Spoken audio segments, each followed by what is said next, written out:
ओम नमः शिवाय। देवों के देव महादेव की असीम कृपा से आज हम शिव महापुराण के प्रथम अध्याय का पावन श्रवण करेंगे।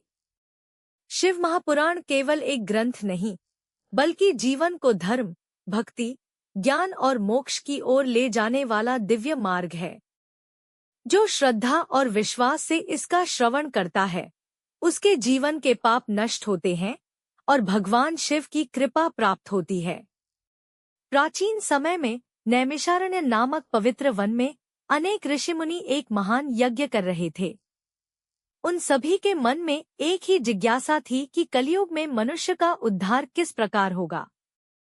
वे जानना चाहते थे कि ऐसा कौन सा सरल उपाय है जिससे सामान्य मनुष्य भी भगवान की कृपा प्राप्त कर सके। उसी समय महान विद्वान सूत जी महाराज वहां पधारे।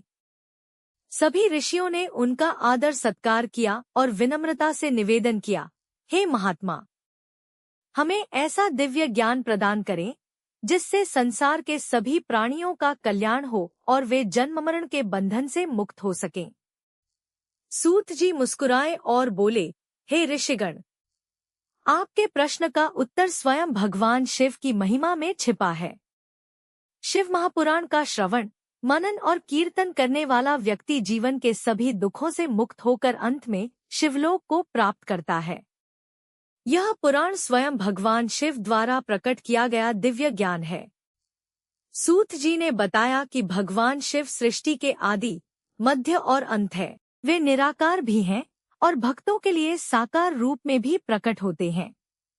उनकी कृपा से ही ब्रह्मा सृष्टि की रचना करते हैं, विष्णु उसका पालन करते हैं और अंत समय में स्वयं शिव संहार कर पुनः नई सृष्टि का मार्ग प्रशस्त करते हैं। उन्होंने कहा कि शिव महापुराण का प्रत्येक अध्याय मनुष्य को सत्य, धर्म, करुणा, भक्ति और वैराग्य का संदेश देता है।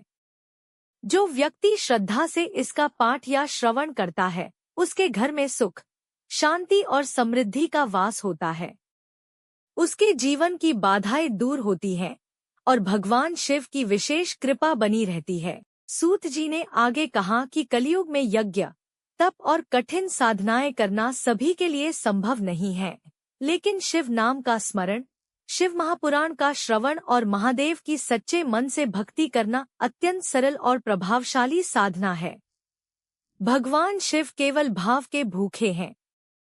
वे धन, वैभव या बाहरी दिखावे से नहीं, बल्कि सच्ची श्रद्धा और निष्कपट प्रेम से प्रसन्न होते हैं। इस प्रकार प्रथम अध्याय हमें यह शिक्षा देता है कि यदि मनुष्य अपने जीवन में भगवान शिव को अपना आराध्य बनाकर सत्य, दया, सेवा और भक्ति का मार्ग अपनाए, तो उसका जीवन सफल हो जाता है। शिव महापुराण केवल कथा नहीं, बल्कि आत्मा को परमात्मा से जोड़ने का दिव्य सेतु है। आइए हम सभी भगवान भोलेनाथ से प्रार्थना करें। हे देवाधिदेव महादेव, हमें सदैव धर्म के मार्ग पर चलने की शक्ति दे, हमारे मन से अहंकार, क्रोध और लोभ को दूर करें तथा हमें आपकी अखंड भक्ति प्राप्त हो। हर हर महादेव।